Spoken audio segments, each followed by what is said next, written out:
I'm so tired of my ex-husband's wife wanting to be my friend just because he cheated on us both. I don't understand why I'm in this situation, and honestly, I'm frustrated because even my own family tells me I'm the bad one here. I just need to vent, and I don't need any advice or someone telling me do this. I think you should tell her this, or I would write her this or that. More than 17 years ago, my ex-husband cheated on me with a woman I didn't know, but she knew me. He left me for her when our only daughter was a baby, and I just moved on with my life. I was never going to fight for a man who makes immature decisions without thinking about the consequences. He married that woman, and I continued with my life, preferring a healthy co-parenting situation for my daughter. He never showed remorse and even told me that our relationship was always a mistake and that she was the love of his life. That helped me realize he was a complete jerk, and I didn't need a man like that in my life. Now, he has cheated on her, and for some reason, this woman, who always had a cold and distant relationship with me, insists on talking to me every day.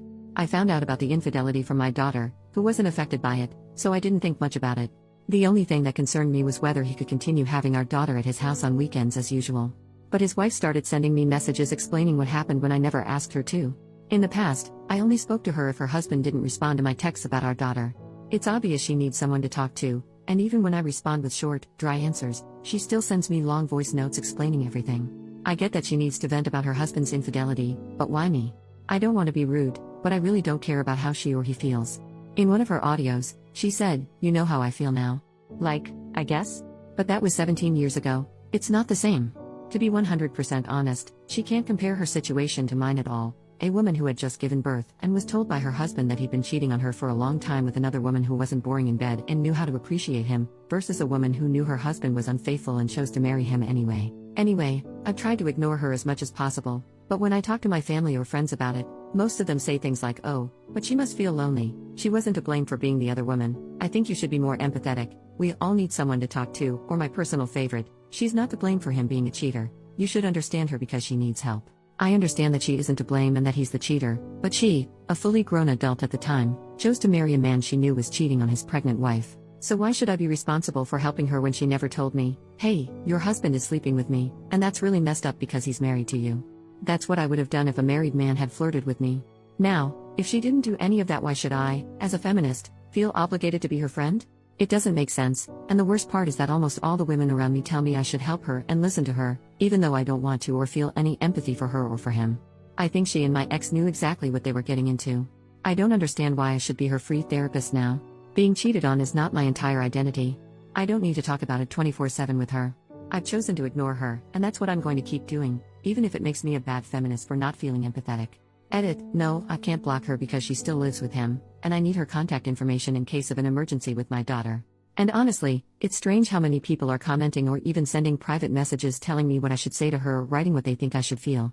I'm sorry, but there's no way I'm going to use a stranger's message, who doesn't know me or the whole situation, to communicate with someone. I feel like a lot of people in the comments are projecting their own experiences. Update, 13 days later. Hi, it's been a while since I posted, and I just wanted to give a little update for those who were worried. First of all, my mother was in a long-term relationship as the other woman during my teenage years and into adulthood. Their relationship lasted many years until he passed away, and I don't think his wife ever found out about the affair. That's why my mom manipulates me into not judging my ex's wife, saying no one chooses who they fall in love with. My mother has always seen herself in that woman, which is why she said that my ex-husband, his lover, now wife, were soulmates and that I shouldn't interfere. I was very young at the time, and my mother was the only one I could rely on for support. Well, narcissists always latch onto vulnerable people. Nowadays, I don't have much contact with her, but my daughter spends time with my family. As for my friends, I'm a feminist activist, and opinions about the other woman are mixed, especially among my more liberal friends. Often, judging the other woman is seen as misogynistic, with people saying they're single. It's the man who's at fault, and we need to show solidarity with other women. So, I expected that reaction from most of them. I agree with this in most cases, but not this one. I can feel empathy when the woman didn't know or was being groomed as a minor, but in this case, I don't feel any pity because she knew exactly what she was doing. Women can also be mean and cruel. Women can also choose to be the villains in a story without being manipulated because we are not weak, and my ex's wife is that kind of woman. No one forced her into anything. Sorry if that explanation was unnecessary, but there were people who didn't understand my family's and friends' behavior, and it feels good to vent. I ended up speaking with my ex's wife because, a few days ago, I had an incredibly stressful day, and the last thing I needed was to see her messages on WhatsApp. I exploded.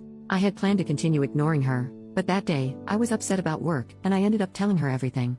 I sent her a voice note explaining that I am not interested in her life or her suffering. I told her that we are not friends, and I don't want to be. She never apologized to me, and now she expects me to bond with her over being cheated on by the same man. I said other things too, and while I wish I could post the voice notes here, they were over 5 minutes of me telling her that our situations are not the same. It was probably the greatest catharsis I've ever had. She got upset, and we argued. It was exhausting, and the last thing I want is conflict after 17 years of peaceful co-parenting. I know they won't get divorced, which means she'll remain in my life, so I sent my ex a message with one of her voice notes.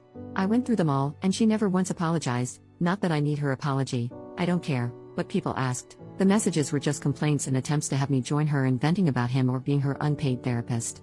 I told my ex he needed to tell his wife to back off and see a therapist. He apologized and said they're working on their marriage, and she's still feeling angry and insecure, obviously. Since I went through the same thing, she felt we could bond over it. He mentioned that they started attending online workshops run by some couple teaching people how to get over infidelity. Sometimes I'm envious of people who can scam others so easily. I told him that I am not friends with her, and this is affecting our co-parenting. He needed to put a stop to it if she didn't understand my words. He reluctantly agreed to speak to her, and I've gone 3 days without hearing from her, except for a message today telling me that my daughter was asleep at their house. I guess it worked. I don't care whether they have a happy or miserable marriage. I don't care if she's happy knowing he cheated on her but stayed. I just want to live in peace without dealing with people in their 40s who still act like they're in high school.